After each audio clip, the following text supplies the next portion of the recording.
DNA replication. सबसे पहले कि डीएनए रेप्लिकेशन होता क्या है, तो डीएनए रेप्लिकेशन एक बहुत ही इजी प्रोसेस है और उसमें हम ये कह सकते हैं डीएनए अपनी ही कॉपी बनाता है।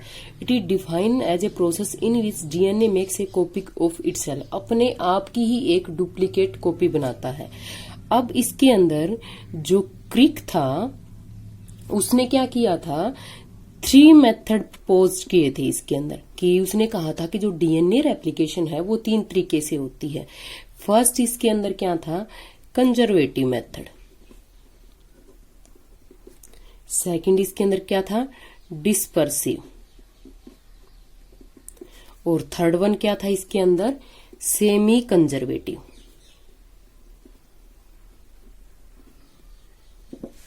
Semi conservative method. फर्स्ट के अंदर क्या कहा था उसने कि जो डीएनए के 2 स्ट्रैंड होते हैं, जब वो अपने आप की कॉपी बनाते हैं तो उस टाइम उसके अंदर क्या होता है, वो यहां पर रेप्लिकेट करते हैं 2 कॉपी। 2 कॉपी के अंदर से क्या होता है, फर्स्ट इसके अंदर क्या रहती है, जैसे कि ये जो रेड से मैंने रिप्रेजेंट किया है वो क्या है, इनकी डॉटर कॉपी है। तो इसके अंदर क्या होता है, सेम कॉपी होती है पेरेंटल प्लस न्यू डॉटर की। यहाँ पर एक पेरेंटल होती है और जो डॉटर होती है वो सेम रहती है इसके अंदर, ठीक है, सेम कॉपी की फॉर्मेशन होती है। दूसरा यहाँ पर जो मेथड था इसके अंदर, उसके अंदर भी सेम वही प्रोसेस की जो रेप्लिकेशन होता है वो यहाँ वाले रीजन के अंदर क्या होता है, जब डीएनए का रेप्लिकेशन होता है तो वहां वाले रीजन के अंदर वो क्या करता है कि यहाँ पर डिस्पर्सन रहता है, उसके अंदर डिस्पर्स्ड रहता है। डिस्पर्स मीन्स यानी कि मिक्सअप हो जाना। तो इसके अंदर क्या होते हैं, जो पेरेंटल और न्यू स्ट्रैंड होते हैं वो क्या हो जाते हैं, मिक्स्ड हो जाते हैं।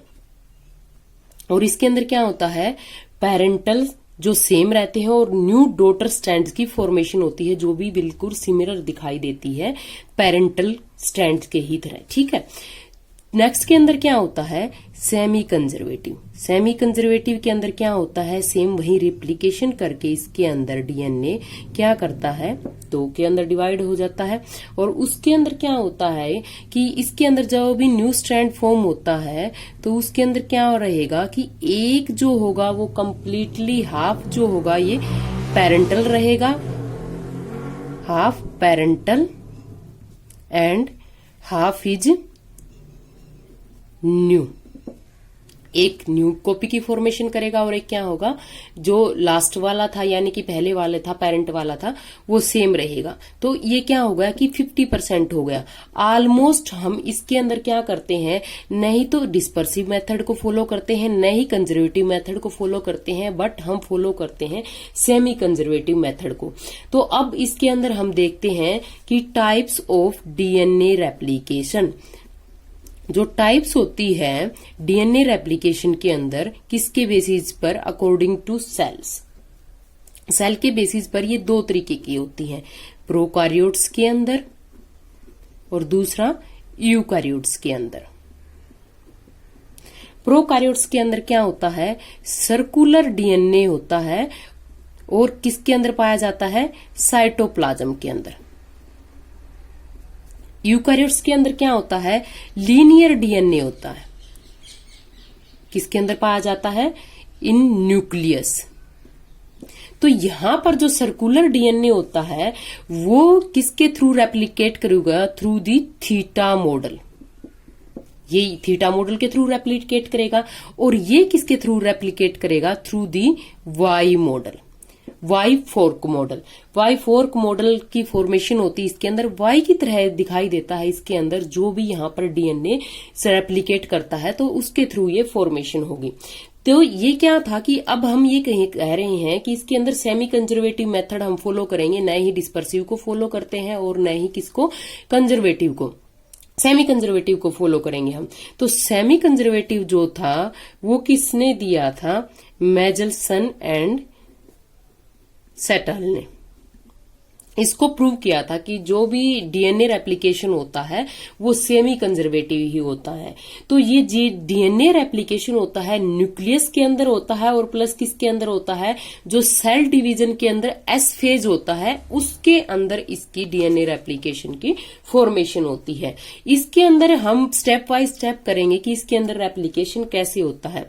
तो स्टेप फर्स्ट जो है उसके अंदर क्या होगा, इसके अंदर सबसे पहले हम देखेंगे यूकैरियोट्स के अंदर, क्योंकि हम यहाँ पर वाई फोर्क मॉडल कर रहे हैं न कि थीटा मॉडल। थीटा किसके अंदर रहेगा, बैक्टीरियल के अंदर या फिर प्रोकैरियोट्स के अंदर। तो इसके अंदर जरूरी है सबसे फर्स्ट जो स्टेप होता है activation of all the nucleotides, जो कि बेसिक रिक्वायरमेंट्स है इसकी। ऑल न्यूक्लियोटाइड्स कैसे, जैसे कि डाई न्यूक्लियोटाइड, ट्राइफॉस्फेट जो होते हैं उनकी। तो ये इसके अंदर क्या होता है, एक्टिवेशन करना होता है। तो एक्टिवेशन में क्या होता है, सबसे पहले वो क्या होते हैं, मोनोफॉर्म में प्रेजेंट होते हैं। Di adenosine monophosphate, di cytosine monophosphate, di thymine monophosphate और डाइगुआनोसाइन मोनोफॉस्फेट। इसके लिए क्या किया जाता है, एटीपी की रिक्वायरमेंट होती है। प्लस इसके अंदर एक एंजाइम और यूज होता है, कौन सा, फोस्फोरिलेज एंजाइम। ये क्या कर देते हैं, हर एक को यहां पर डाइसाइटोन ट्राइफॉस्फेट, यहां पर हर एक को क्या होता है कि ट्राइफॉस्फेट के अंदर कन्वर्ट कर देते हैं। और जो ट्राइफॉस्फेट फॉर्म रहेगी इनकी, जो वो क्या करती है कि यहां पर सारी की सारी वो एक्टिव फॉर्म के अंदर रहेगी। जो भी मोनोफॉस्फेट से ट्राइफॉस्फेट के अंदर कन्वर्ट होते हैं, किसके through, with the help of ATP and enzyme कौन सा रहता है इसके अंदर, फोस्फोरिलेज। तो यहां पर ये सारे के सारे अब यहां पर एक्टिव फॉर्म के अंदर है। तो जो बेसिक रिक्वायरमेंट थी वो हमारी कंप्लीट हो चुकी है। अब स्टेप नंबर सेकंड के अंदर क्या होता है, origin of replication. Origin of replication, या फिर हम कह सकते हैं इसको शॉर्ट फॉर्म के अंदर ओराई। ठीक है, इसके अंदर क्या होता है, वहीं विद रिस्पेक्ट ऑफ सेल्स ये क्या होता है, दो टाइप के अंदर, प्रोकैरियोट्स के अंदर और क्या, यूकैरियोट्स के अंदर।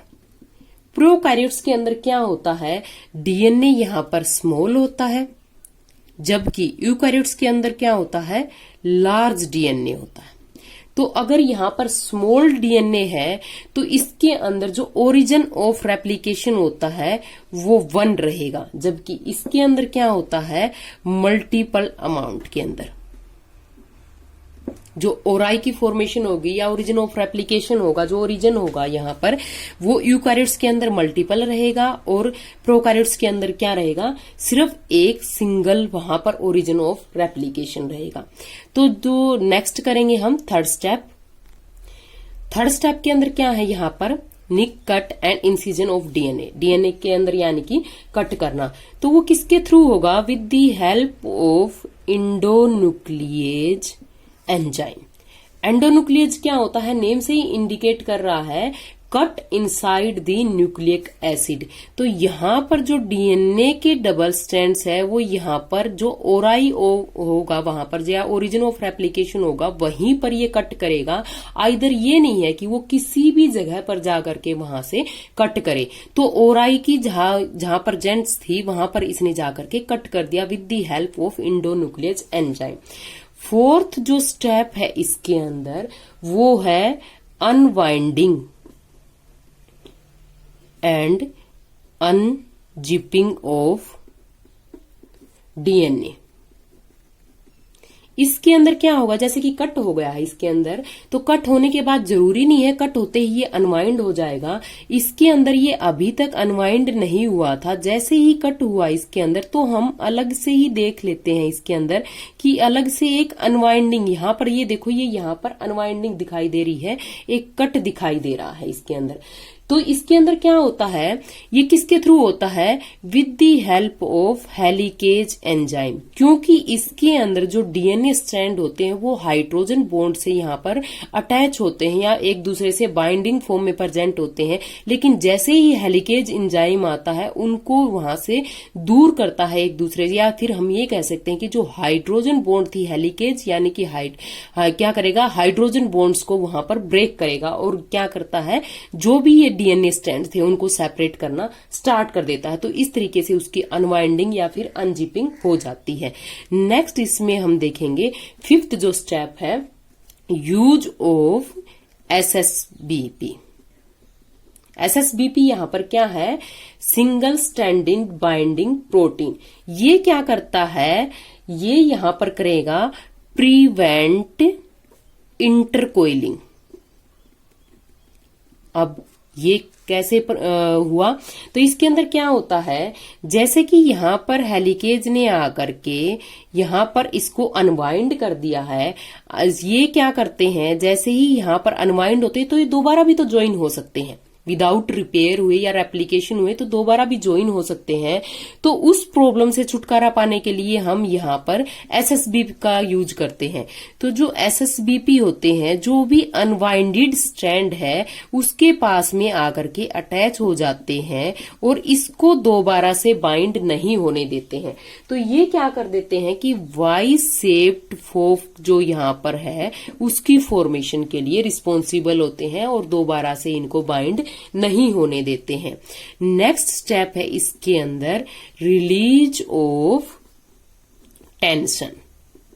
जो टेंशन रिलीज होती है वो किसके थ्रू होगी, यहां पर with the help of topoisomerase enzyme.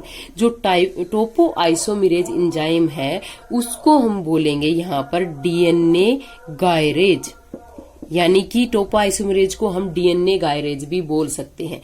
अब देखो ये क्या होता है कि जैसे रस्सी की तरह होता है, ठीक है, जो डीएनए यहाँ पर अनवाइंड हुआ था तो यहाँ पर काफी सारी कोलिंग होती है। जैसे हम रस्सी को खींचते हैं, दो स्ट्रैंड जब टूटते हैं उसके, तो जो ऊपर वाला जो अटैच होता है उसके अंदर काफी सारी टेंशन क्रिएट हो जाती है वहां पर, ठीक है, स्ट्रेस क्रिएट हो जाता है।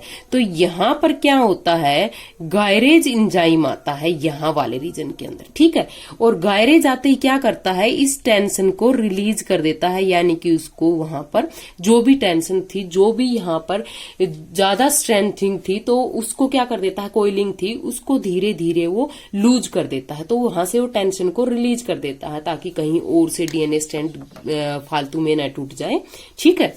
नेक्स्ट इसके अंदर क्या है, सेवंथ स्टेप। सेवंथ स्टेप के अंदर क्या करेंगे हम, formation of RNA primer.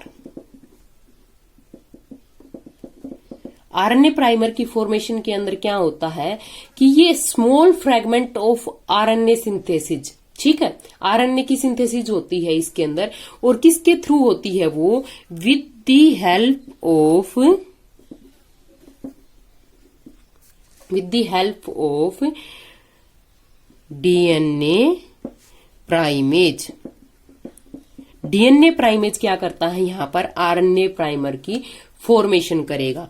But इसके अंदर क्या होता है, जो आरएनए प्राइमर होता है सिर्फ 3 प्राइमर एंड के साथ में ही अपनी बाइंडिंग करवाता है, note with the 5 prime and. 5 prime and के साथ में उसकी बाइंडिंग नहीं होती, वो सिर्फ और सिर्फ कहां बाइंड करेगा, 3 प्राइम एंड के अंदर। तो इसी के अकॉर्डिंग क्या होता है, यहां पर जब ये वाला स्ट्रैंड जो होता है यहां पर फॉर्मेशन होती है, तो यहां पर क्या है, 5 प्राइम एंड 3 प्राइम, ठीक है, ये वाला 3 प्राइम है, ये वाला 5 प्राइम है। तो इसके अंदर क्या होता है, किसके साथ अटैच करेगा, ये सिर्फ और सिर्फ 3 प्राइम के अंदर। तो यहां वाले रीजन के अंदर ये इजिली बाइंड कर सकता है, लेकिन यहां वाले रीजन के साथ में इसको बाइंड करने, क्योंकि 3 प्राइम एंड इसको मिलने नहीं पाता है, तो इसको बहुत ज्यादा मुश्किल होती है इस वाले स्ट्रैंड्स को फॉर्मेशन के लिए। नेक्स्ट के अंदर क्या होता है, नेक्स्ट स्टेप है हमारा क्या, synthesis of DNA new strands, ठीक है। न्यू स्ट्रैंड्स के अंदर क्या होता है, ये किसके थ्रू होता है, with the help of DNA polymerase enzyme, DNA polymerase enzyme की हेल्प से। तो यहां पर क्या करता है, जो डीएनए पॉलीमरेज एंजाइम होता है वो हमेशा ही क्या करता है, 5 प्राइम टू 3 प्राइम डायरेक्शन के अंदर मूव करता है, और ये क्या होता है, न्यू स्ट्रैंड्स के ऊपर ही अप्लाई होता है। ठीक है, तो इसके अंदर क्या होता है, जो डीएनए पॉलीमरेज क्या करता है, यहां पर अट्रैक्ट करता है जो फर्स्ट स्टेप के अंदर जितने भी डाइन्यूक्लियोटाइड ट्राइफॉस्फेट थे, जितने भी न्यूक्लियोटाइड्स थे, उन स्ट्रैंड्स को यहां पर ये अट्रैक्ट करता है with respect to template and new DNA is synthesize. उनको अट्रैक्ट करके न्यू जो डीएनए की फॉर्मेशन होती है, डीएनए टेम्पलेट की फॉर्मेशन होती है, उसमें हेल्प करवाता है ये।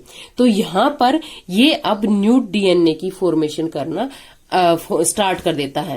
तो यहां वाले रीजन के अंदर अगर हम दोबारा से रिपीट करते हैं, तो पहले क्या था इसके अंदर, ये यहां पर ओल्ड डीएनए स्ट्रैंड्स था। ठीक है, डीएनए के बाद यहां पर क्या होता है कि इस वाले रीजन के अंदर ये वाई से फोक की फॉर्मेशन करेगा। यहां वाले रीजन के अंदर ये क्या था, 5 प्राइम 3 प्राइम, यहां पर फिर 3 प्राइम एंड 5 प्राइम। तो इसके अंदर क्या होता है, यहां वाले रीजन के अंदर आकर के हेलिकेज एंजाइम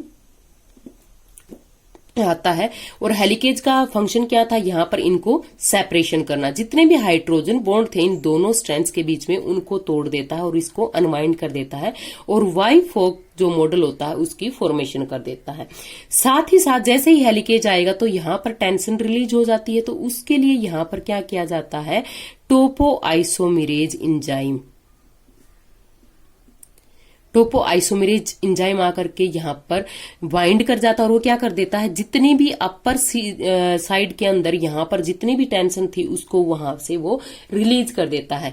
जैसे ही ये दोनों अटैच होते हैं, उसके साथ साथ ही यहां पर जो दोनों स्ट्रैंड अनवाइंड हुए थे उनके साथ में अटैचमेंट हो जाती है एसएसबीपी की। एसएसबीपी क्या था, सिंगल स्टैंडिंग बाइंडिंग प्रोटीन। ठीक है, तो यहां वाले रीजन के अंदर अब इसके अंदर ये दोनों अलग हो चुके हैं, दोनों अलग होने के बाद में यहां पर ये सेपरेटेड हो चुके हैं, यहां सिंगल स्ट्रैंड फॉर्म के अंदर प्रेजेंट है, तो यहां पर न्यू की फॉर्मेशन होनी जरूरी है। तो यहां वाले रीजन के अंदर हमने क्या कहा था कि जो आरएनए प्राइमर है वो आकर के अटैच हो जाता है। तो ये जो आरएनए प्राइमर है अटैच हो गया है यहां वाले रीजन के अंदर। क्या है ये, आरएनए प्राइमर। आरएनए प्राइमर हमने पहले ही कहा था कि सिर्फ 3 प्राइम एंड के साथ में अटैच होता है, न कि 5 के साथ में। अब यहां पर आरएनए प्राइमर को 3 एंड मिलता नहीं है, तो यहां पर ये क्या होता है, यहां पर ये टुकड़ों में आकर के ज्वाइन करता है, क्योंकि इसके लिए इतना इजी नहीं होता है वहां पर उसको 3 प्राइम को ढूंढना और उसके साथ में अटैच होना। यहां पर जैसे ही इसको 3 प्राइम मिला तो ये कॉन्टिन्यूअस यहां पर न्यूक्लियोटाइड्स को ज्वाइन करता जाता है और एक न्यू स्ट्रैंड्स की फॉर्मेशन करता है, कॉन्टिन्यूअस स्ट्रैंड्स की। तो ये जो कॉन्टिन्यूअस स्ट्रैंड्स है यहां पर, ये है लीडिंग स्ट्रैंड, या फिर हम इसको बोल सकते हैं कॉन्टिन्यूअस स्ट्रैंड्स।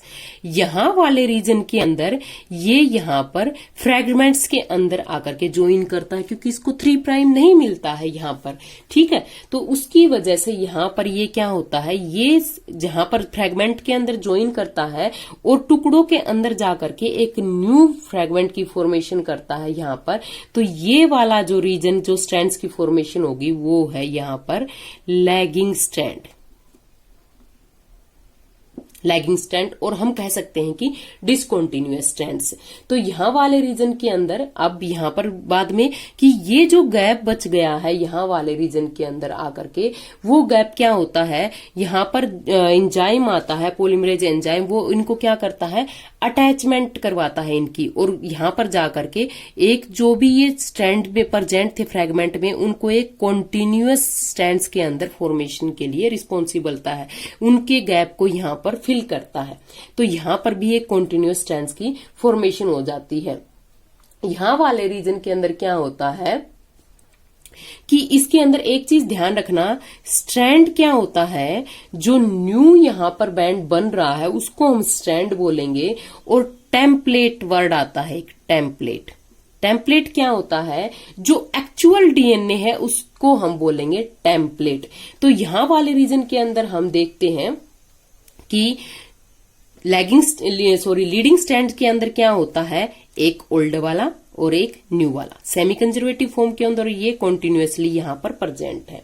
तो यहाँ पर कोई भी अदर एंजाइम की रिक्वायरमेंट नहीं होती है और ये वाला न्यू स्ट्रैंड फॉर्म होगा। ये किसके अंदर है? लीडिंग के अंदर और कॉन्टिन्यूअस के अंदर। बट इसके अंदर क्या होता है? लैगिंग स्ट्रैंड्स के अंदर, लैगिंग के अंदर ये यहां पर डिसकॉन्टिन्यूअस फॉर्म के अंदर प्रेजेंट है। डिसकॉन्टिन्यूअस के अंदर, इनके अंदर ये जो डिसकॉन्टिन्यूटी के अंदर प्रेजेंट होते हैं फ्रेगमेंट के अंदर, उनको हम बोलेंगे ओकाज़की फ्रेगमेंट्स। और यहां पर आता है अब डीएनए लाइगेज। लाइगेज क्या करेगा? जो सील प्रोवाइड करेगा, इनको जो गैप है उसको फिल करेगा। और यहां पर जैसे ही लाइगेज आता है तो ये भी वहां पर सेम फॉर्म के अंदर, जैसे किसके अंदर था? लीडिंग के अंदर था, ये लैगिंग स्ट्रैंड्स के अंदर भी सेम उसी फॉर्म में प्रेजेंट होता है कॉन्टिन्यूअस वे के अंदर, क्योंकि जो लाइगेज होता है इसके अंदर गैप को फिल कर देता है और इस तरीके से एक न्यू डीएनए यहां पर रेप्लिकेट हो जाता है।